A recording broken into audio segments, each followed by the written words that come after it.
Welcome back from break. We hope you had a good time.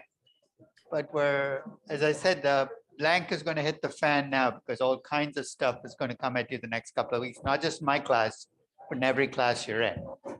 A couple of reminders. One is that if you want feedback on your company valuation, next Friday, so I'll send you information on what you need to do by next Friday. It'll be very specific on starting with what subject to use in your email. And it's not because I'm a nitpicker, but because I have 750 people in my 3 classes. I want to make sure that when you send in evaluation for feedback, it goes into the right smart mailbox. And remember, computers don't have a sense of humor. So the title I will ask you to use, don't finesse it, don't try to be clever, because the computer will just push it somewhere else. And I will find it eventually, but I'd rather that it go to the right. So I'll send you the subject. And basically what you'll be sending me is an Excel spreadsheet. So if you want to embed assumptions, you can show it in the Excel spreadsheet. And for most of you, I'm perfectly okay with you using my Excel spreadsheet. It actually makes it easier for me to check because I know where everything is. But partly because I don't want this class to become an Excel class, because if you're building your own spreadsheet, you're climbing multiple mountains at the same time, right? So you got to remember to dot your I's, cross your T's. I'd much rather you spend this time actually valuing companies. Okay?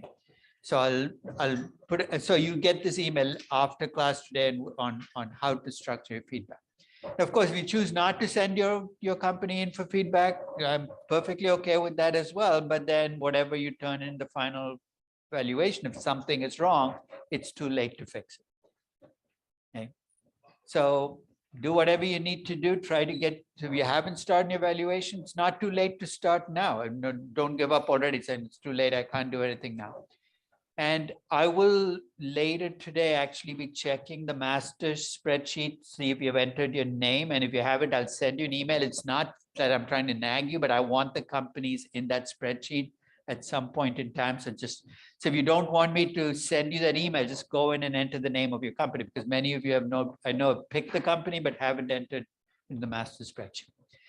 So today's class, we're actually not going to start with the start of the class task, because I noticed as I was looking at it that the questions I had in it are already in the notes. So rather than repeat it twice, I'm going to let it get embedded in the notes.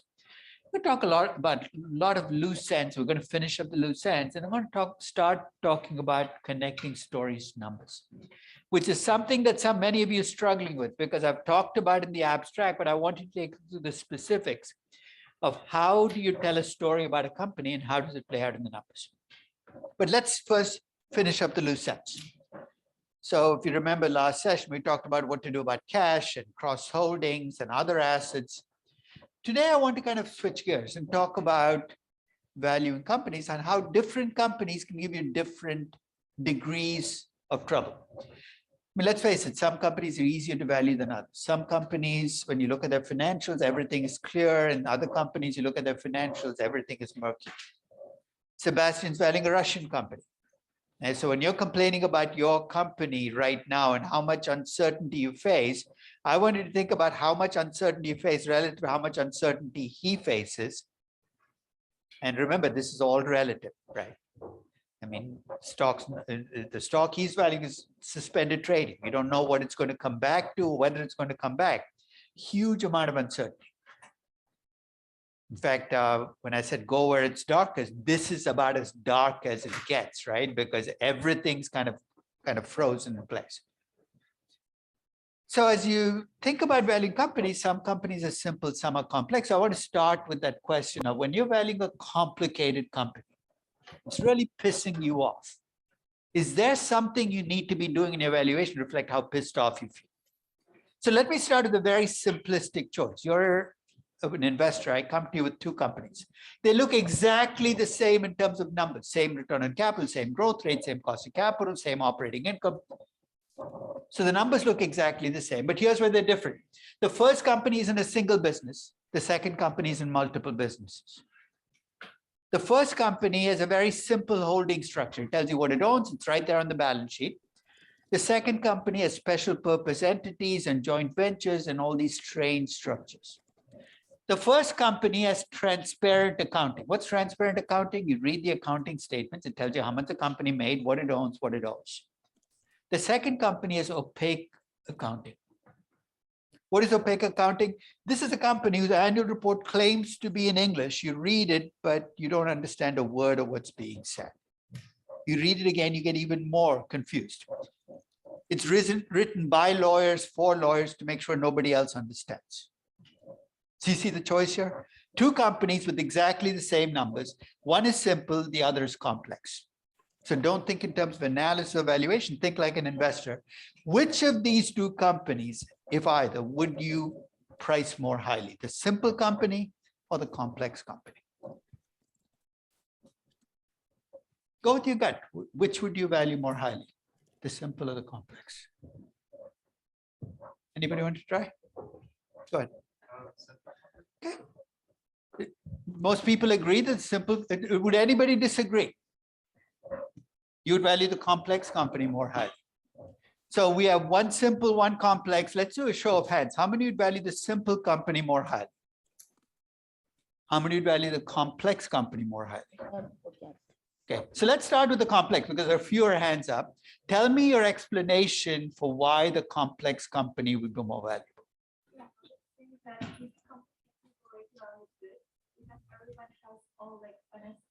No, I'm not talking about the pricing, right? I'm basically saying your value for the company. So we'll talk about the pricing later. So that's a good point. You're saying maybe the people make more mistakes in the complex company. I'm completely okay with it. You're saying it's more likely to be undervalued, but I'm saying with the numbers being the same, you're doing a discounted cash flow valuation or an intrinsic valuation of the two companies. Would your answer now change because we're taking the pricing out? And is that good? Now, wait, is that good? Is that good to have multiple business mixes?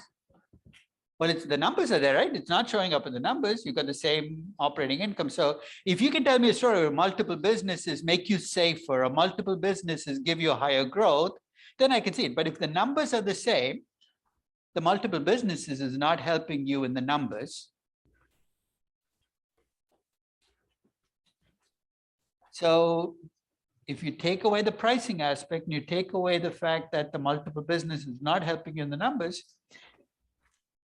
but I'll tell you the reason I asked that question, if you open up any valuation textbook and you start entering numbers, the numbers are exactly the same in the two companies. What are you going to end up with? The same value for both companies, right? Nowhere in this process have I given you a conduit to bring in complexity. But you know what? I would fall on the simple side choice. And I'll tell you why the simple side choice might end up winning. In traditional valuation, we assume complexity can't hurt you. It's a very, in fact, we make a fairly dangerous assumption. We assume that what you don't know can't hurt you. You know why? Because it averages out. It's a diversification argument. You take 100 complex companies, you don't know much about any of them, but what you don't know, some companies is going to be good, some companies are going to be bad, things average out. That is the rationale that we've used for 100 years in valuation to ignore complexity. But you know why it's going to get you into trouble? Think of what you don't know. It's what managers in these companies have chosen not to tell you. It's not random. Then let me ask you a follow-up question. What do managers tend to be more likely to hold back? Good news or bad news? Or let me rephrase it. When was the last time you had an accounting scandal where the company said, you know what, guys, we made 5 times more money than we told you we did? Notice anytime there's an accounting scandal, it's always that they made less money. Your surprises tend to be negative surprises. Complexity hurts you because it's one-sided. I wish I could tell you that I've known this from the beginning, but for the first 15 years I taught valuation, I completely ignored complexity. Until a day in 1999 or 2000, I forget which year, where a company called Tyco had an accounting scandal. I'll give you some background on Tyco. It was a conglomerate that grew through acquisitions that used the acquisition process to hide a lot of bad stuff. What do I mean by that? When you do acquisitions, there's a lot of noise. There's goodwill, there's impairment and acquisition-related charges, and they'd used it to cover up a lot of bad stuff. And it eventually came to the surface, and Tyco's stock price collapsed by about 80%. But that wasn't the big story. On the day that Tyco lost 80% of its value, GE lost 15% of its value. You're saying, what's Tyco got to do with GE? What did I describe Tyco as? A conglomerate that grew through acquisitions. And if you think about GE, it's a conglomerate that grew through acquisitions. I remember the call I got from somebody at GE saying, this is so unfair. Why are investors taking out their frustrations with Tyco on us? And I said, what else can investors do? Because here's what investors have learned, that companies that grow through acquisitions by buying businesses, multiple businesses, can hide a lot of bad stuff. You're doing the same thing. They're being preemptive and knocking down your value. And I was actually teaching this class that following Monday. So I came in front of the class and I said, you know what, should we be factoring in complexity? Because clearly this is affecting values. Look at GE, look at Tyco. And every person in the class said, yes, we should be bringing in complexity. And I said, okay. To do this, we've got to answer 2 questions. First is we need to come up with a measure of complexity. We can't just say, I'll know it when I see it. Second, I've got to bring that complexity into the numbers somehow. So I said, does anybody have any suggestions on how to measure complexity? Not an answer. They said, you're teaching the class. Why don't you come up with something? I said, okay, fair enough. So next class, I came back with my first measure of complexity. And I have to tell you, they were not impressed. Here was my first attempt at measuring complexity. I counted the number of pages in a 10Q. That's a quarterly filing with the SEC, and the number of pages in the 10K. I know it's incredibly simplistic, but if you wanted to avoid one of these 10 companies in valuation, which one of these 10 companies would you not want to value? I mean, look at it. 252 pages in the 10Q, 1,026 pages in a 10K. This isn't War and Peace. This is how many pages it takes Citigroup to tell me what happened last year. If it takes you 1,000 pages to tell me what happened last year, you're one heck of a screwed up company. So I put this up, and it was an MBA class. No, they said they weren't impressed. They said, we're not paying $150,000 to get an MBA to count pages in the 10K. We'd like something more sophisticated. I said, you're right. What was I thinking? I'll be back next session. Came back next session with what I call my valuation shit list. That's a technical term I use. And these are the things that bug me when I value a company and how much they bug me, and I convert it to a spreadsheet. I'll tell you give you examples of things that bug me when I value a company. Some of you might have run into the same thing when you're valuing your company. A company that claims to be geographically diversified, but doesn't tell you where. What does that even mean? Geographically diversified. Or it tells you where, but then you start looking at the regions of the world they're describing, you don't recognize any of them. It's like the Lord of the Rings universe or something. You're saying, this, I don't recognize that part. I still remember valuing BMW, I think in 2003 or 4. I would look at the breakdown of revenues of North America, South America, Europe, Oceania. I think of a geography class, where the heck is Oceania? Turns out to be Australia, New Zealand, and Indonesia all lumped together. Or as European companies do, EMEA, Europe, Middle East, and Africa. What were you thinking? If you bundle them together, what kind of risk premium can I give to them? Or a company whose tax rate goes from 85% to minus 21% to 133% to 16%. No company pays taxes like that. You know what that tells me? You have two sets of books, one for your taxes, one for your financial reporting, and the two books are causing these wild divergences. So I made a list of all the things that bug me. It's a completely subjective list based on my years of valuing companies, how much they bug me, and the higher your score, the more complex your company. So I presented this to my MBAs and I said, do you like this more? And they said, yes, this is exactly why we came back for an MBA, for sophisticated stuff like this. I said, that's good. But there's one cost to using this complexity score. To get the score for Citigroup, what do I need to do? Read 1,026 pages, right? I said, I don't feel like doing that. But each of you is valuing a company this semester, right? They could see the train coming at them down the tracks. Not a chance of getting out of the way now. They said, yes. And I said, this semester, in addition to valuing your companies, why don't we add one more element to your project? Why don't you come up with a complexity score? It was a rhetorical question. It wasn't, why don't you? It was, you're going to come up with a complexity score. They were pissed off. They bitched and they moaned. But what choice do they have? They should have just taken the number of pages I offered them in the previous session and run with that. But that semester, in addition to valuing each of the companies, there are, I think, 256 people in the class, every person had to come up with a complexity score for the company. And we learned some very interesting things about complexity. First is there was no correlation between company size and complexity. I thought going in that smaller companies would be less complex than larger companies. There was no correlation. Walmart is a very simple company to value, but there are small companies which can be incredibly complicated. Second, any company that was an emerging market company was about 20 to 25% more complex than a developed market company, mostly because of cross-holding and family group issues.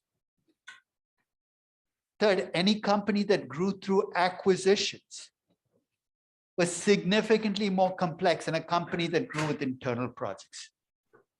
Some of you are valuing companies that grow through acquisitions, and you can attest to that, because when you grow through acquisitions, you have all kinds of things to clean up for, like goodwill. What do you do with that when you compute return on invested capital? Acquisitions are lumpy. What if you do one acquisition every 3 years?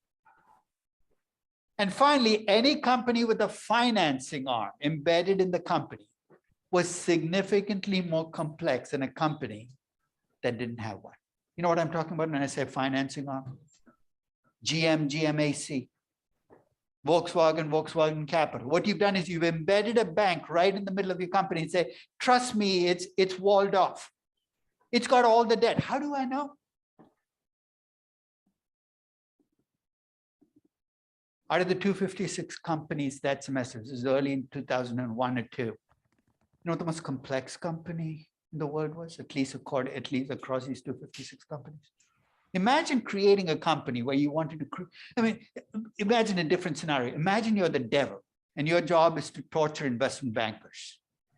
And you want to devise a company that you're going to make them value over and over again for the rest of eternity.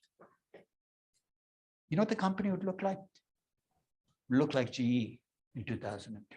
26 different businesses, 72 different countries, has a capital arm embedded in, grows through acquisitions, is almost by design. If you're creating a company that was difficult to value, GE would be it. But here's something that's interesting about GE. In 1999, nobody was punishing GE for being a complex company. You know what? Times were good. In 2002, they were punishing the company again. This is something to keep in mind about complexity. In good times, you can get away with being complex because people are lazy and they're sloppy. In bad times, they will punish you because all of a sudden they wake up to exactly the same complexity you had 2 years ago, and it's now going to be a problem. So if you ignore complexity, you do it at your own risk, because this can come back to hurt you when times are bad, when there's a crisis and people start. It's played out, right? Because that same complexity that helped them on the way up destroyed them on the way down. So if you decide that complexity matters, I have some suggestions on how to bring it into your valuation. Remember the IT proposition? I've got to find a number to show it in, and here are the choices. The first is, if you're, as I said, if you're aggressive, you can completely ignore it. As people did in good times. If you're conservative, you can go to the other extreme. But I think if you want to be fair on complexity, here are the 4 places you can bring it in. First is you can try to adjust your cash flow. What does that mean? For a complex company, you'll be more conservative in the way you estimate cash flows because you don't understand the company very well. But it's kind of arbitrary. It's called haircutting the cash flows. You take your cash flows and knock it off by 5 or 10 or 15%. Because you worry. The second is you adjust the discount rate for complexity. What does that mean? Your complex companies will have higher costs of capital than your safe companies. Remember I said I spent about a month of that sabbatical on each of these loose ends. The month I spent looking at complexity, I actually took the S&P 500 and I broke it up into 2 halves, 250 simple companies, 250 complex. So it's kind of subjective. I had to decide where to put each company. When I do implied equity risk premiums, I do them for the entire index, but that time I actually did an implied equity risk, implied cost of equity for simple companies and an implied cost of equity for complex companies. And at least that time around, complex companies had a cost of equity that was 1.2% higher than safe companies. What the market's saying is, I am attaching a higher discount rate to these companies because they're complex. Which means if you want to put that into practice, you come up with the cost of equity for your company, risk-free rate plus beta times risk premium. But it's a complex company, add 1.2%. Kind of a bludgeon, but it kind of brings in complexity. But I'll give you my favorite device for dealing with complexity. Remember what drives the value of growth? What is the key driver of value of growth that separates good growth from bad growth? What can I look at? The metric, yeah. Exactly, whether you make a return on capital that exceeds your cost of capital. If you make a return on capital that exceeds your cost of capital, you're creating value for growth, right? So when you value a company, a big determinant of how much growth is worth is what you assume about those excess returns. So if you're valuing a Moderna and you leave the return on capital well above the cost of capital and ask you what's the basis for that, your defense is, it's a pharmaceutical company. It's got a patent protection on the mRNA vaccine that's going to provide them with this barrier to entry in this business. And you're hanging your hat on it. But what if you're valuing a company which has a great return on capital, but you don't quite understand how they make their money? I'll give you an example. Late 90s, one of the most commonly valued companies in this class was a company called Enron. And this is in the good days. Remember, even before you had the scandals, this was when they were a $100 billion market cap company. They could do nothing wrong. And I remember every time somebody would pick Enron to value, about 3 or 4 weeks into their choice, they would come in and say, look, I'm puzzled. This company makes lots of money, but I don't know what they do. What was Enron? What did Enron describe themselves as? What is the business they were supposedly in? They call themselves energy traders. Now, what the heck does that mean? Who you're buying the energy from, who you're selling the energy to, what allows you to keep that difference? Why is it so high? It was a business that was almost impossible to decipher from the outside. So they said, what should I do? I said, and remember, this is before we knew about the underlying, the debt they had and the other fraud going on. I said, here's all you can do. Take the numbers as given, but when you project out the returns on capital in the future, even though it looks like they're making 20% above the cost of capital, make that disappear really quickly, because if you don't know where the excess returns are coming from or what's causing it, how can you assume that they can keep doing it? So if any of you valuing companies where they make a lot of money, but you don't quite get a sense of why, I'd be very cautious about assuming they can keep doing what they're doing, because that suggests you're then building a valuation on something that might be a mirage. As a final throwaway piece of this looking at complexity, I took the 100 largest market cap companies in the US. And I ran a fairly conventional regression. And later on, when we talk about pricing, I'll talk about why I structured the, I took the price to book ratios for these companies and ran a regression against return on equity, which is a key driver of price to book, betas, which measures risk, and growth rates. But then I threw in a fourth variable. I threw in the number of pages in the 10K. How would I read this coefficient? Minus 0.003. What does that tell me? Every 100 additional pages in your 10K knocks down your price to book ratio by 0.30. Let's set up a consulting service and help out Citigroup. Let's say Citigroup's price to book ratio is 0.9. They want to double it to 1.8. Very simple, right? What do they need to do? Knock off 300 pages of that 1,000-page 10K. Sounds facetious, but think of why Citigroup ended up with 1,000 pages in the 10K. It was by design. It came about because Citi acquired Travelers and made itself a financial supermarket. It was going to be everything for everybody, a bank, an investment bank, a real estate company, an insurance company. And guess what? When you create this, we're going to be everything for everybody, you create a complex company. And what I'm arguing is when you do that, there is a consequence. It makes it much more difficult to value a company, and that could come back to hurt you. Since 2008, money center banks have struggled to get back to the pricing they used to have pre-2008. You look at price to book ratios, I'll in fact show you a graph. And one of the reasons I think is money center banks since 2008, investors have thrown up their hands and said, I don't understand the company. Why? Because do you really understand how JP Morgan makes its money and whether it can keep making money given what we've learned about banks in the last 14 years? I don't. When something is complicated, it shows up when times turn bad. Any questions on complexity?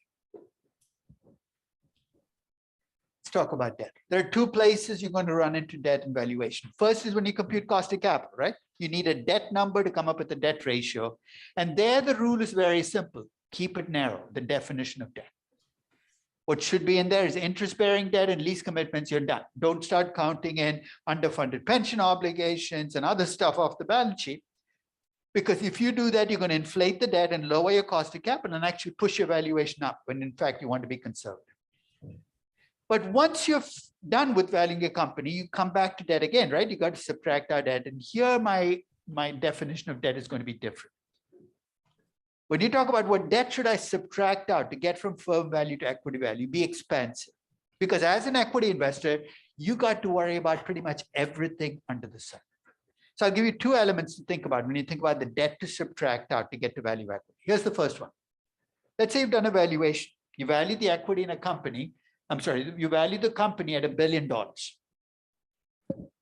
It has $1 billion in debt outstanding in terms of book value. But the debt is trading at a 50% discount. What has to be true about a company for debt to trade at that discount? So what kind of company must this be? It's got to be distressed in some way, right? Debt doesn't trade at this discount unless it's distressed. So you got $1 billion firm value. You got debt of $1 billion in terms of book value, but only $500 million in terms of market value. So I have a very simple question. If I ask you what the value of equity in this company is, would you attach a value of 0, which is $1 billion in value of the firm minus the book value of debt? Or would you attach a value of $500 million for the equity because you use market value? So that's really the question. Should I be subtracting out book value or market value? Anybody want to give a shot at that? Because you might run into this on your own valuation. Should I be subtracting book debt or market debt?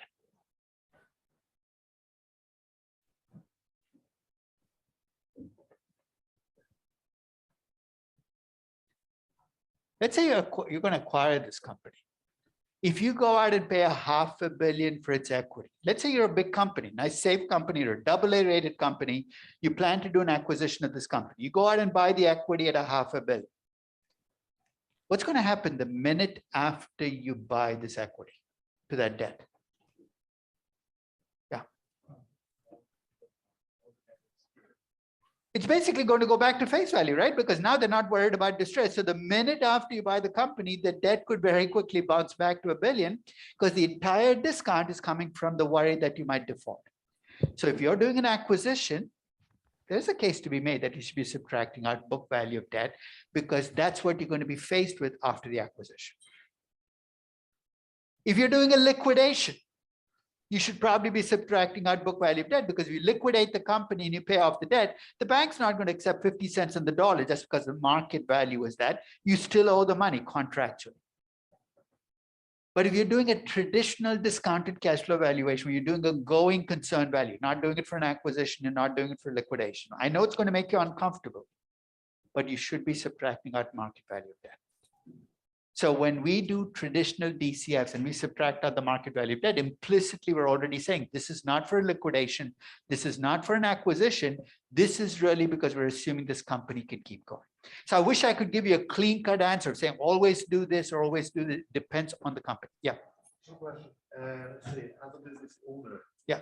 If you want to expand multiple lines of business, would it be, let's say, you could do like City and do it under the City group? Or is it better to do under like separate firms and start again? What do you bring to each group? Before you go into businesses, what's the first rule of adding value? You got to bring something to a business, right? So unless you have some skill set that goes across multiple businesses, my advice is don't do either. The history of conglomerates is not a happy one, right? So if you can say, this is my skill set and these are the 4 businesses where I can create value from it, and you buy those 4 businesses, that's okay. But any business that's built around going into multiple businesses just because they're there is almost designed to fail because you're not bringing anything special to each of those businesses. So that's the debt part. So everybody comfortable with that? So most of the time when you're doing these, you have to stay with the market value unless you have an acquisition valuation where you might go to book value, or unless you're doing a liquidation valuation where you're saying, I'm shutting the firm down. Let's now talk about what else you should worry about. In the US, you know how pension plans are structured? When you go to work for a company, there are 2 ways a pension plan can be structured. In the old days, companies used to offer what were called defined benefit plans. What's a defined benefit plan? You joined Disney as a company, they promised you a certain dollar pension once you retire. When you have a defined benefit plan, you as a company have to invest money to make sure you can make those defined benefits. And every year, actuaries come in and assess the expected liabilities that you entered into because of your pension promises and the value of your assets. If you're a healthy company, what do you hope? That the value of your assets covers your expected liabilities. Until about 20 years ago, nobody checked. And then people started to realize if you don't check this, companies might not follow through. So now companies in the US are required to report as a footnote, not in the balance sheet, whether the pension fund is underfunded or overfunded. The overfunding is fine because you have too much money. But what if you have an underfunded pension plan? You see what I'm talking about? You're an equity investor in a company. It's an old company. It's made all these promises to make pension payments. It doesn't have enough assets to cover those pension obligations. There's an argument to be made that if you're an equity investor, you want to be subtracting out that underfunded pension plan because you got to come up with that difference. That's why luckily for you, for most of you, many of your companies don't have defined benefit plans anymore. In fact, most companies now have defined contribution plans. Defined contribution plans, you put money from your salary into a plan, the company might match it, it gets invested, and whatever it's worth at the end, when you turn 65 or 70 is what you get as a pension. So so if you have a defined contribution plan, there can never be underfunding or overfunding because you've made no promises.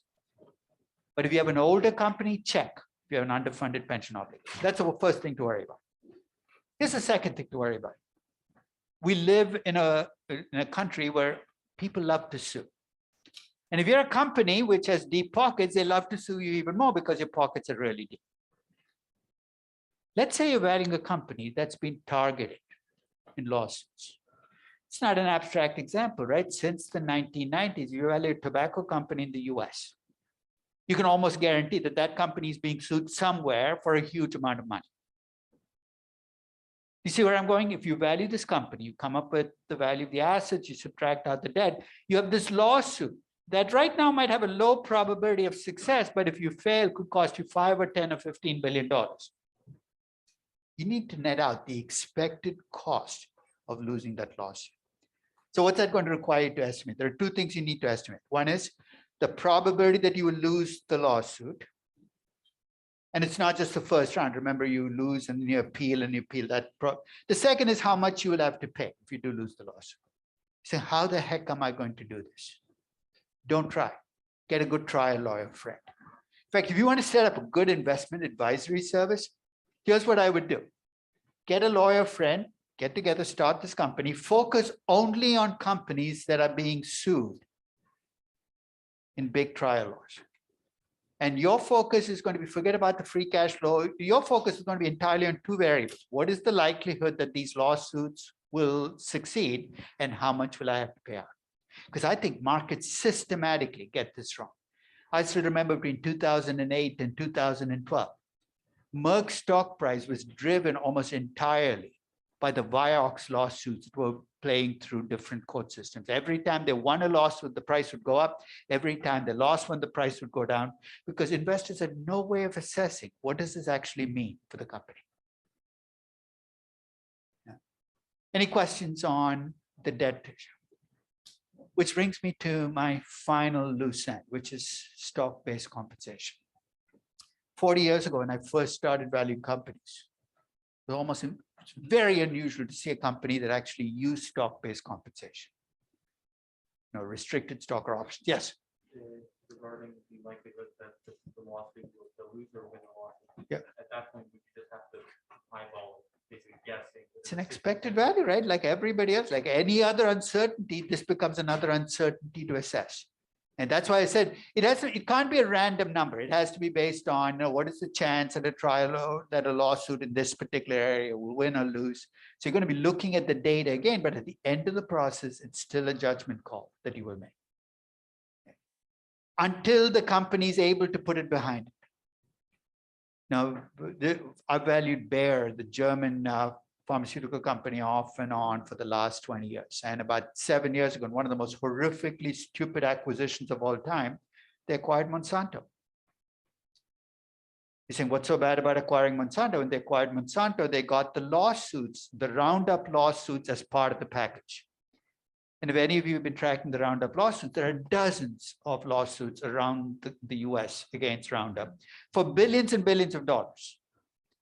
I think Bayer paid about $20 billion to buy Monsanto. I think last week I saw a news story that they'd sold off Monsanto with all of the Roundup claims for $3 billion. They just wanted to get it off books. It's going to be easier to value Bayer from this day on, but for the last 4 years or 5 years, whenever I've had to value Bayer, I've had to bring in the Roundup effect into the valuation, because it affects me as an equity investor when they lose that loss. Let's talk about stock-based compensation. So as I said, 1981, 82, when you looked at companies, it's unusual. It was unusual. It wasn't that it didn't happen. It didn't happen very often. And then as you got through later in the 80s, and especially going into the 90s, stock-based compensation became almost part and parcel of compensation. Increasing, you know what I mean by stock-based compensation, where companies pay with restricted stock or with options. There are two reasons it happened. One was a well-intentioned but a stupidly written law from Congress. In the early 1990s, the US Congress decided that CEOs and top executives of companies were being paid too much. So they put a cap on executive compensation for tax purposes. If you pay more than this, you won't get a tax saving, which is a big deal. But in 92, when they wrote the law, they wrote the compensation in terms of bonuses and salary, because that's how most CEOs got paid. So the law gets passed, you now have a cap of 2 million in bonuses and salaries, but they've forgotten about the fact that you can pay with stock or options. So one thing that then happened was companies then started paying employees or top management with options, because you could get around the law, pay 15 million without losing your tax benefits. That's the first thing. The second was the 1990s with the dot-com boom period. He's saying, why does that drive stock-based compensation? During that boom, you had dozens, hundreds of companies that were incredibly valuable in the marketplace, tens of billions of dollars, but had very little in revenues and were losing money. You see why they paid with stock? I mean, if you're a young money-losing company with a lot of potential, and I want to hire you, and I'm competing against Goldman Sachs, and Goldman Sachs is offering you $200,000, I can't pay you $200,000. I don't have the cash to do it. So what do? I offer you $250,000 as a package, but $200,000 of that package is going to be in the form of options. Yeah. So let's be very clear. Companies have switched to stock-based compensation because many of these companies don't have the cash to pay their employees. Kind of clear up the whole discussion.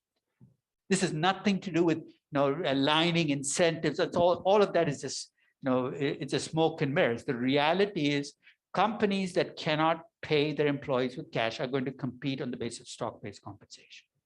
The question is, what do we do about stock-based compensation and valuation? And there are two issues we got to deal with. One is stock-based compensation that has already been granted in the past, restricted stock or options that have already been issued. How do we bring them in? And the second is, to the extent that we expect the company to keep doing this in the future, how do we bring that piece in? So let's start with the easier half of stock-based compensation. It's restricted stock. When I say restricted stock, what exactly is restricted stock? And what's that restriction that makes it restricted? Yeah.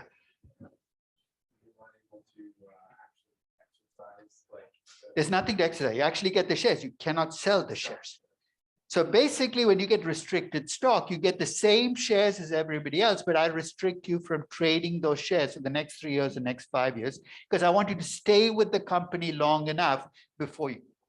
So they're like regular shares. Now, do you see why restricted shares are not a big deal? If I'm valuing a company and it has 10 million regular shares and 4 million restricted shares, you know what I'm going to do? I'm going to treat it as having 14 million shares and do my entire valuation. So restricted shares are my dream case. So when I have a company, a lot of restricted shares, you look at Airbnb, it had 7 classes. I just added up all the restricted shares, put it in with the share count, I'm done. Options are an entirely different animal. And the reason options are difficult is they're neither shares nor are they not shares. It's a strange thing to say, but they're in this limbo in the middle, right? They're not shares because until they get exercised, you can't count them as shares. The minute they get exercised, they become shares. Now, do you see why options are more challenging? Because when I give you options, you can't count them as part of shares outstanding because what if they never get exercised? I can't ignore them because what if they do get exercised? You could use the one, but then what are you saying about the ones that are not, or that are out of the money? You're saying they'll never get exercised? Do I ignore them? Do I put in a probability? This is, I think, the problem we face, right? Because with each one, you cannot completely ignore them because even if they're out of the money today, they could be in the money tomorrow. So I'm going to take you through 3 ways in which people have dealt with options, starting with the bludgeon approach, which I think is terrible, but a lot of analysts still use it, to a middle ground where you're getting some of the option aspect in to the right way to do things. And to do this, I'm going to set up a very simple example. Let's assume I have a company with $100 million in free cash flows, cost of capital of 8% and a 3% growth rate forever. So I do a valuation, 100 million divided by 8 minus 3 gives me $2 trillion as the value. I subtract, $2 billion of value of the firm. I subtract out the billion in debt, I get a value of equity of $1 billion. 100 million, in this case, with 100 million shares, that works out to $10 per share. So everybody with me so far, nothing unusual has happened yet. Now I tell you, this company plans to offer its CEO 2 million options. 10 million options, not 2 million, 10 million options with a strike price of $10 per share. You see why I picked the strike price of 10? That makes it equal to the value per share. So I'm saying this is an at the money option. So a very simple intuitive question. You are the shareholder in this company. You are willing to pay $10 per share before this happened.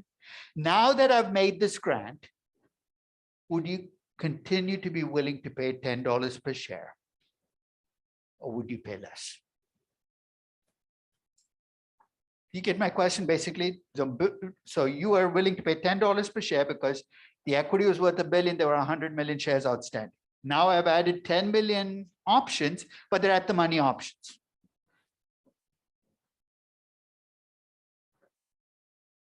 Until 2007, we had an accounting advisor. You know, the accountant who said, these options are worth nothing because if you exercise them today, you get nothing.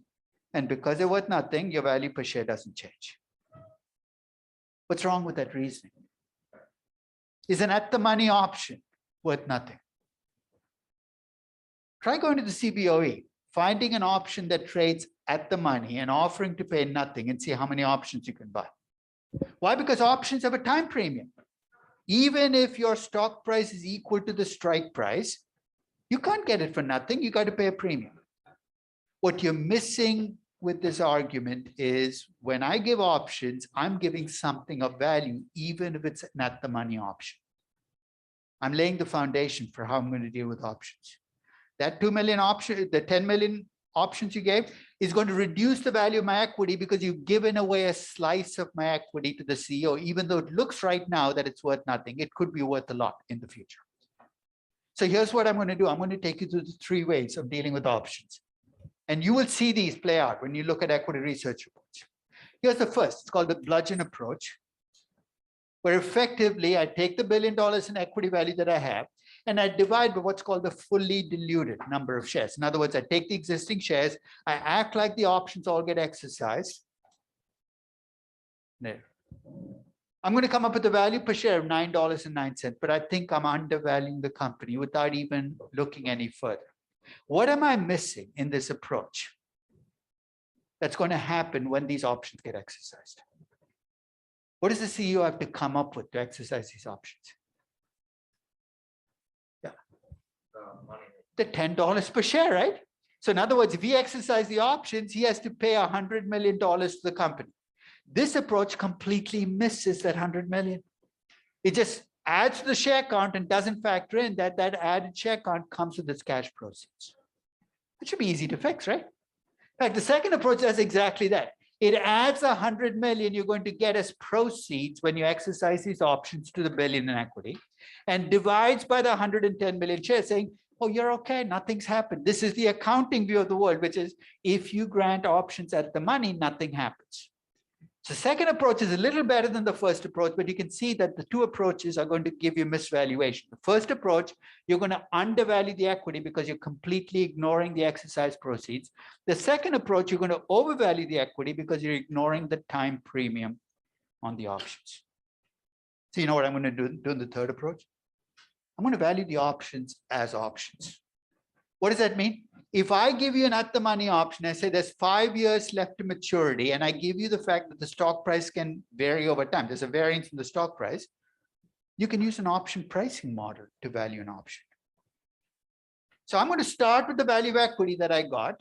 I'm going to value the options as options. I'm going to subtract the value of the equity from the value I got. You see why I'm going to subtract out the value of the options? Because that's a share of my equity you gave away to the CEO. And whatever's left is now my equity value. I'll divide by 100 million shares, to get the value per share. I know a lot of people get to this point and they say, but I don't trust option pricing models. I don't like them. I don't understand them. You don't have to understand every aspect of option pricing models. So we'll come back and talk about the basics. But applying an option pricing model to value options is not difficult to do. That said, though, I'll give you the 3 pushbacks you're going to get when you use an option pricing model to value employee options. Option pricing models, as we know them, were designed to value listed options on the CBOE. You're saying, so what? Listed options on the CBOE with 2-month or a 3-month maturity. Typical employee options run 5 to 10 years. Options on the CBOE are side bets on the company. The company is not involved. So when you exercise an option on the CBOE, there are no shares created when you do it. But with employee options, when you exercise the option, the share count can itself change because the company, there's a dilution effect. You can change the share count. And third, if you buy an option, have any of you traded options? Okay. If you buy an option on the CBOE, let's say you think that Peloton is going to go up. You go out and buy a call option, the CBO, with the 3-month expiration. Let's say in the next week, Peloton jumps to $50. That's good, right? You've made the right bet. There are 2 things you can do. You can exercise the option and keep your profits. What's the other thing you can do if it's a listed option? You can sell the option. And with listed options, you will almost always sell the option rather than exercise it, because you're going to get the exercise value plus a time period. So with listed options, you almost always see options go through expiration. Employee options, though, you don't have that choice. Imagine being an employee at Zoom. You joined at the end of 2019. The stock price was like $15 per share. They gave you options with a strike price of 50. And then COVID hit and Zoom zoomed, right? It went up to $400 per share. So it's early 2021. You're looking at your options. You own 1 million options. The stock price is now $400 per share.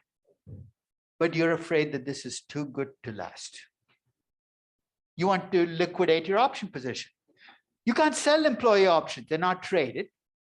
You see where I'm going? If you now want to get out of this position, what's the only thing you can do? You have to exercise the option, which means with employee options, you're far more likely to see early exercise than you would with listed options.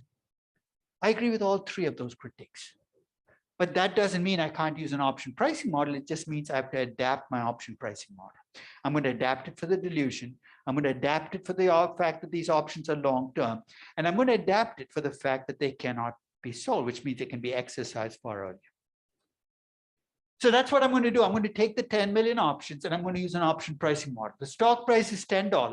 That's the actual price. But I'm going to say, if I exercise these options today, what will happen to the price? The dilution effect will push the price down to $9.58. Something I wouldn't do with a listed option, but I have to do with employee options. Second, I use the 10-year maturity, but if I felt worried about early exercise, I can have the maturity. Typically, employee options get exercised about halfway through maturity. So instead of 10, I can use 5 years.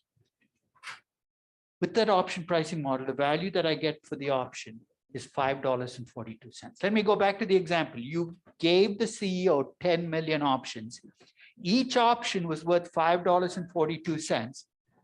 You see what you've effectively done? You've given away $54.2 million of my equity to the CEO. You might have a really good reason. You love the CEO, but don't tell me it doesn't hurt me, because my value of equity per share is now going to be $1 billion, which is what it was before you made the grant, minus the value of the options you gave away, and divided by the act. Don't divide by 110 million, because that'll be double counting. I subtracted out the value of the options.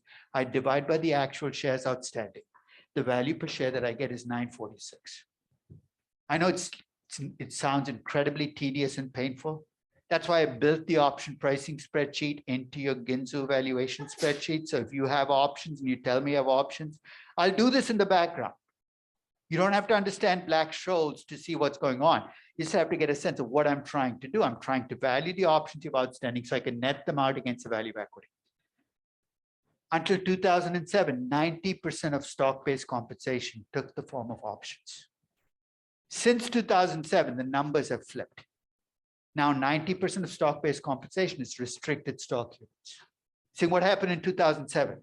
Until 2007, accountants gave companies a free pass, which is when you gave options to your employees, they didn't treat it as an expense because they said it's an at-the-money option, it costs you nothing. So companies were able to give away millions of options and not show the effect on earnings, which is stupid because you're giving away millions of equity and nobody's holding you accountable. In 2007, that part of the accounting law changed. And the minute it changed, people said, well, I don't get a free pass anymore. Might as well go with the more sensible way of giving stock-based compensation.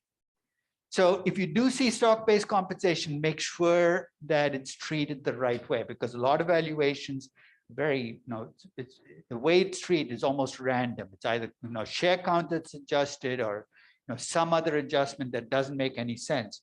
The right way to do it is to value the option. And today, companies in the US have to give in your footnotes. And this is true for pretty much international companies as well. How many options they have outstanding, what the average exercise price is, and what the average maturity is. With those inputs, I should be able to value pretty much any set of options out there. couple of loose ends. One is that there can be a tax issue with options. It's less of a factor now than pre-2007. But to the extent that when options get exercised, it creates a tax benefit to the company, you can multiply the value that you get for the option, the 54.2 million, by 1 minus the tax rate. So this is the case if you were never taxed on your option grants. Today, as I said, that's less of an issue. The other, and this is something to remember, is this takes care of options you've given in the past. But remember, you're not done yet. I'll tell you the most prolific grantor of options that I've seen is Cisco. It's a company that as it grew, kept granting options. So at any point in time, I could sit down and say, this is the value of the existing options you've given and subtract from the value of equity. But remember, the company is going to keep granting options next year, 2 years out, 3 years out. The best way to deal with options or stock grants you think a company will give in the future is to treat it as an expense item. So it's 2% of revenues, 3%, based on history, if you want to. Subtract it, and that'll make your company's earnings and cash flows lower because they're giving away slices of the company. This will go counter to the way people do valuation. A lot of valuations, what people do is add back stock-based compensation. Don't do that. Just because a company uses stock or stock-based compensation doesn't mean they're not spending the money. There's a skipping a step. You know what I mean by skipping the step? If they'd issued option to market, taken the cash and paid employees, it would have been an expense. Why are we letting them evade that expense by using a barter system? So any questions on stock-based compensation before we end the loose ends? And finally, the reason I make this big deal about options, the kinds of companies where options have the biggest impact tend to be companies where, where the stock price has zoomed, but there's a lot of volatility in the stock price. And often you're looking at long-term options, a lot of young tech companies. So the kinds of companies where this is an issue are exactly the companies you've got to pay attention. If you're valuing IBM, you could ignore options, it'll have no effect on value. Amazon, it no longer has an effect on value. It used to 20 years ago. In fact, I'll show you a valuation from January 2001 later in the class on Amazon that I did, where I get a value of 15 billion for Amazon for the equity, but then I subtract out $3 billion, 20% of the company, for option grants the company's already made. They gave away 20% of the company. So don't assume it's kind of rounding error. It could make a real difference in the value of your equity, especially if you have a young company that you value. So now I want to turn to something I talked about at the very start of this class about how critical it is when you do valuation that you connect stories to numbers. Let me step back and say what I said at the start of the class. I said, if all you have are numbers in a spreadsheet, you don't have a valuation, you have a financial model. If all you have is a big story, you don't have a valuation, you just have a big story. A good valuation is a bridge between stories and numbers. It sounds kind of abstract. You say, what does that even mean? So what I'd like to do is take you through the process by which I value companies. So I'll take you through a 5-step process. You don't have to follow the same 5 steps. You got to come up with your own way of mixing stories, numbers, but this works for me. And remember, I'm starting off as a natural number cruncher, so my sequence is going to reflect that natural choice. The first step when you sit down to value a company is you need to understand what the company does. What does it sell? What is its product or service? What's the market look like? What is the competition? And that requires not just number crunching, but talking to people. The first thing I did, now remember when Beyond Meat went public? I remember the day they announced their IPO, the first thing I did was I went to the grocery store, to the frozen food section, and bought 2 packets of Beyond Meat.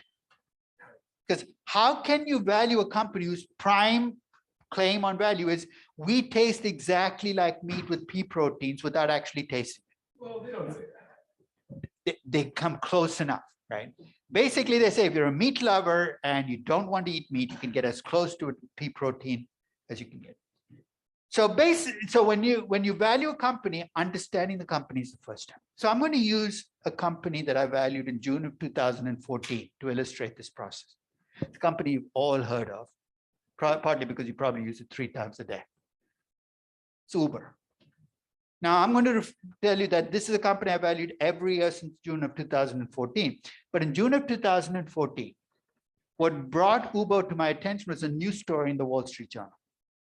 And here's what the story said, that a company called Uber had raised $3 billion from venture capitalists who had priced the company at $17 billion. And I was surprised. It's a company I'd never heard of, $17 billion pricing. Actually, let me take that back. When I say I hadn't heard of the company, I had seen the word Uber on my credit card statements in the 2 months leading into June of 2014, because it turned out that my second son, who was going to college in North Carolina, was using Uber and using my credit card to back it up. I don't know how that happened. But I will be quite honest, I thought he was taking German language classes. The no umlaut on the U should have kind of given it away. But I was curious, what is this company? What does it do? So guess who I called first? I called my son. It was 11:30 in the morning and he was still sleeping. Why? He kept college student hours. You know what college student hours are. It's got nothing to do with the sun and the moon and the time. Basically, you go to bed when you feel like going to bed. You get up when you feel like getting up. And somewhere in the middle, you got to fit in classes. It's kind of it's a different lifestyle. So he wouldn't pick up the phone. He was completely out. So I called my niece, who was living and working in Chicago. And because she was working, she had to be technically awake. And she was. She was technically awake in a foul mood. She picks up the phone. She says, "What do you want?" This is how she greets her favorite uncle. I said, "Have you heard of a company called Uber?" She said, "It's a ride-sharing company." I said, "What the heck is a ride-sharing company?" Shows you how under a rock I must have been in 2014. But I lived in New York. I took the subway everywhere. I never took a cab or car service. She said, "I don't have the time to talk to you right now, but why don't you download the app and find out for yourself?" Hangs up the phone. Terrible behavior. But I download the app. I'm sitting up in my office. I download the app and I hit the app, and magical things start to happen in my app. A GPS opens up and I see a car trying to drive towards me. Why in New York City, you don't get from point A to point B, you try. A lot of one-way streets, block streets. And I can see the name of the driver, George, driving the car. So I'm fascinated. 20 minutes later, he pulls up in front of 44 West 4th Street. I ran and said, "Hi, George." He says, "You didn't enter a destination. Where are you going?" I said, "Nowhere in particular. Can you drive me around for about 30 minutes? I have some questions to ask you." For a brief moment, he thought I was a serial killer. But then he said, "You know what? Get in the back and start asking me questions." So I got in the back and said, "Is this an Uber car you're driving?" He said, "No, this is my car." I said, "Are you an Uber employee?" He said, "No, I'm an independent contractor." I said, "Why do you do this?" He said, "I have a regular job. I don't make much money at it, but I own this car. I pay insurance on it already. This allows me to earn a second income on the car." And I said, "Why do you need Uber?" He said, "In New York City, it's illegal to stop on the street and offer somebody a ride. You can't be a gypsy cab without breaking laws." He said, "Uber connects me with customers." I said, "Okay. I kind of get why you use Uber now." So 30 minutes later, he pulls back up in front of 44 West 4th Street. I get out of the car, I offer to pay him. "You should have just taken the money." He said, "You don't have to pay me." I said, "It's free?" He said, "No, it's not free." "Did you enter a credit card when you downloaded the app?" I said, "Yes." And he said, "They'll charge you." I said, "How do you get paid?" He said, "They'll send me 80% of the fare." I still remember asking, "Why 80%? He said, "I don't know. That's what they all do." And he drives off. At this stage, I could see why Uber did what they did for connecting cars to customers. They got to keep 20%. This is a sweet business to be in. Think of how much of the world has become Uberized, right? Airbnb. In fact, every business wants to be like Uber. Which left me with one final question. Why do people like my son and my niece like Uber? So I decided to call my son again. This time at what I thought was a civilized hour where he could have no excuse for sleeping still, like 3:30 in the afternoon. He was up finally. So I said, "I noticed you've been using my credit card for your ride sharing." I acted like I knew what Uber was from the beginning. He said, "Why would you do that? You have a card that with you in North Carolina that you could drive wherever you want. Why would you need to use a ride sharing service?" He said, "Dad, on Friday nights and Saturday nights, I really like Uber." As a parent, there's some follow-up questions you don't ask. I kind of got it. I said, "Okay." I said, "What do you like about Uber?" He said, "I can call the car from the bar." I said, "That's a plus." I said, "But you must wait forever, right?" He said, "No, they come faster than a cab." I said, "Really? They must cost a lot, right?" He said, "They're cheaper than a cab." I said, "Cars must be filthy, right?" He said, "They're cleaner than a cab." I said, "Let me get this straight. They come sooner than a cab. They're cheaper than a cab. They're cleaner than a cab. That's when I knew cab service was destined for doom, which left me with one final question. What's so special about Uber? Why couldn't I go down into my basement, get a really powerful computer, connect cars to customers? What does Uber have that I don't? I could think of two things. One is $3 billion. They have it, I don't, which is a bit of a disadvantage. The second is, this is a business with networking benefits. I know we use a lot of buzzwords, but you know what that means when you say networking benefits? Yeah. They need customers, and the value of the service is much more like, i.e., if you don't have drivers, no customers will want to sign up. But look at the implication that normally as companies get bigger, it gets more and more difficult to get bigger, right? Because you get easy customers first, and you have to tough. When you have networking benefits, as you get bigger, it actually gets easier to get bigger, because as you get bigger, the advantage of joining the network is so large that competition can't kick. And the way it works in ride sharing is, if you're a driver and you want to drive for a ride sharing service, and I give you two choices, would you rather drive for Uber or some startup ride sharing service? You know which one you're going to go to? You're going to go to Uber, because that's where the customers are. It's almost like a tipping point where if you get large enough, it becomes almost impossible for a competitor to kick in, because you've essentially created that networking benefit.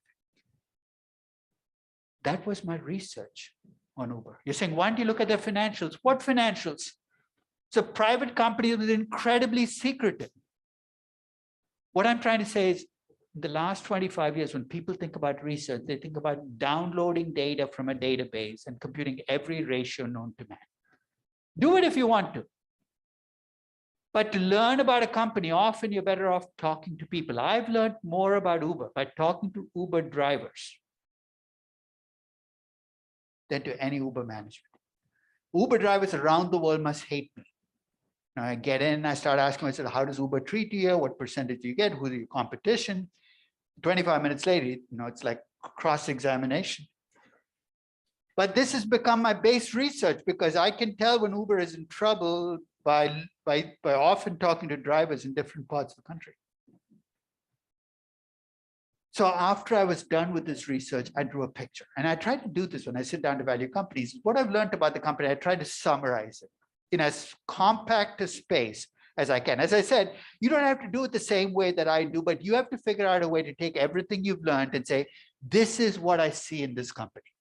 What does it make? What does it do well? What does it do badly? Why do customers like it? Why do customers dislike it? Why do people pick the competition? Why do people?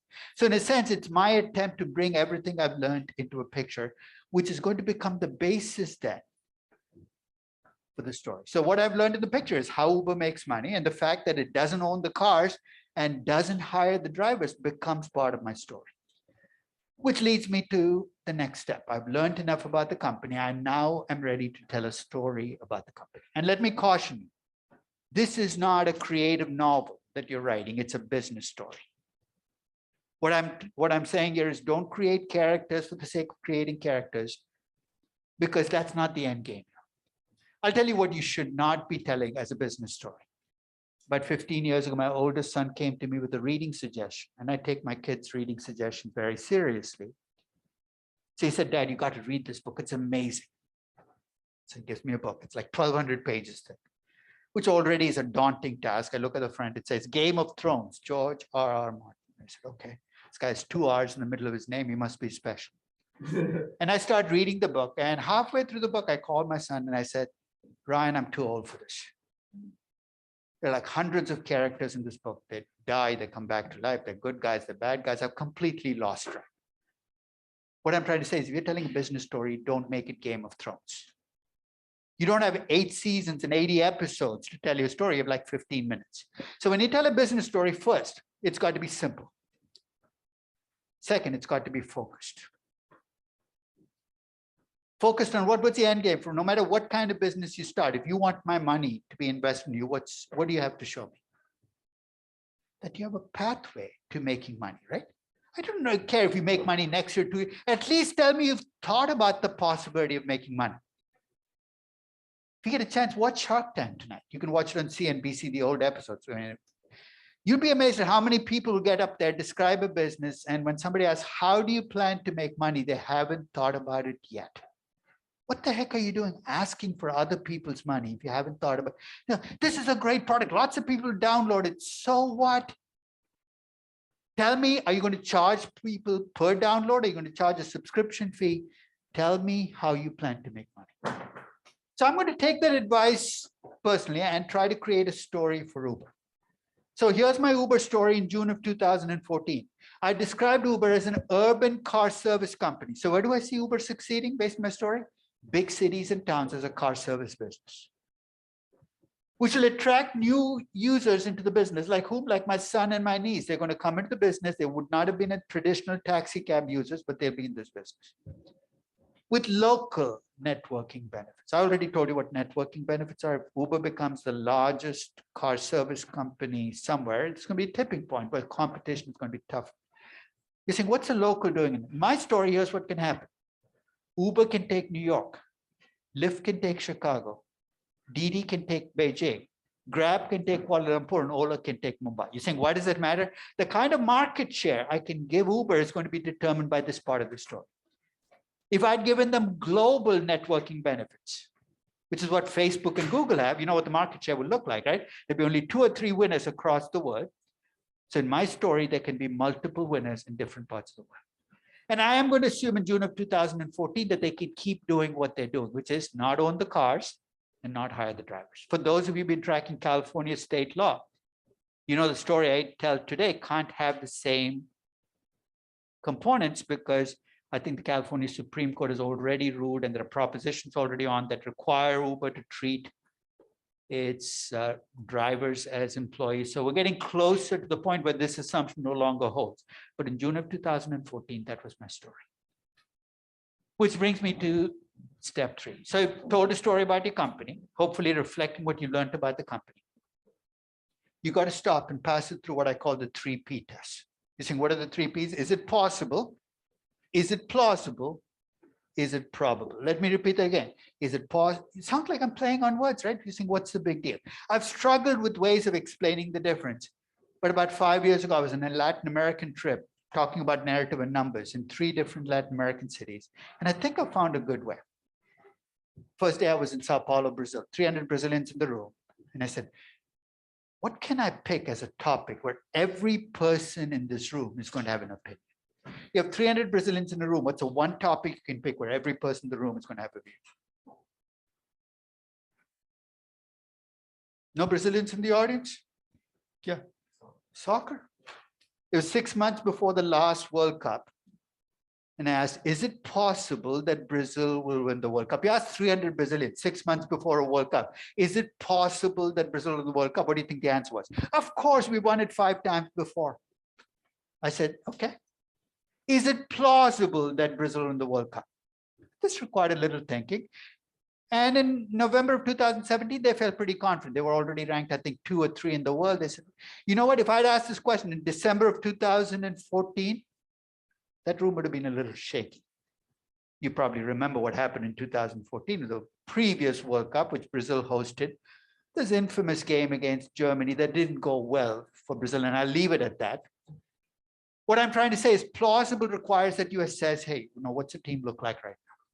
Then I said, is it probable that Brazil will win the World Cup? And now other things had to come into play. It depends on what group we get put in.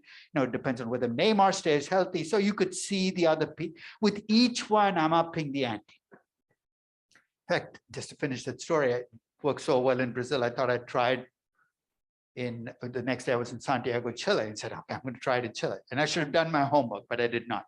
So I get up in front of 100 Chileans and say, is it possible that Chile will win the World Cup? I'm not kidding. About 80 people in the audience started crying uncontrollably. Because what had happened in the week before is Chile had lost to Argentina 2-1, had been knocked out of World Cup contention. And I think one of the things you need to have if you're going to win the World Cup is you actually have to be there. Don't ask me why that requirement kicks in.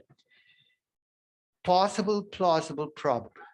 What you're trying to avoid are what I call impossible stories. Impossible stories are fairy tales. Examples of fairy tales, a company that can grow 6% a year forever in US dollar terms. We don't have anything to talk about. It's not a question of, did you get the free cash flow? What's your cost of capital? I don't care. because that 6% growth rate forever cannot happen in dollar terms. You see why the currency matters, right? 6% growth rate forever in Argentine pesos, I'm okay with that. That's an impossible valuation. I remember a valuation somebody did of Netflix in this class about 6 years ago. Came up with a value 5 times higher than the price. I took a look at revenues. The revenues in year 10, $600 billion. I called, this is actually for the feedback mid-semester. So I said, can you come in and talk to me about your valuation? So he comes in and I said, do you have Netflix? And he said, yes. And I said, how much do you pay per year? He said, about $100 a year. Netflix was a lot cheaper then. I said, that's interesting. You have $600 billion in revenues. How many subscribers would Netflix need to have to get to 600 billion? He pulled out his calculator and I said, you don't need a damn calculator. 600 billion divided by 100 is 6 billion subscribers. He said, I don't see where this questioning is going. I said, just hang in there. I have a couple more questions. He said, what's the population of the world? I said, I don't know. I said, it's about 7.5 billion. I said, is there something you haven't told me yet? Maybe there's a law that's been passed that says every man, woman, child, and pet has to have their own Netflix account and no sharing allowed. He said, don't be absurd. I said, I'm not the one estimating 600 billion in revenues. You are. Now, we can disagree about how successful Netflix can be. But $600 billion in revenues, we're talking fairy tales. That's what possible is. Implausible and improbable stories can happen, but you better have a really good story to justify it. I'll give you what I mean, and I'm going to give away the game as to what I will do next week when you send in your Excel spreadsheet valuation. I'm going to check your growth rate. So what are the possibilities? It can be high, average, or low. And I'm going to say, okay, it's your company. So let's say you picked high growth. Then I'm going to go check to see how much you're reinvesting, because by looking at your after-tax operating income versus free cash flow. And that number can be high, average, or low. But if you had a high growth rate, what do I expect to see when I look at the reinvestment? It should usually be high.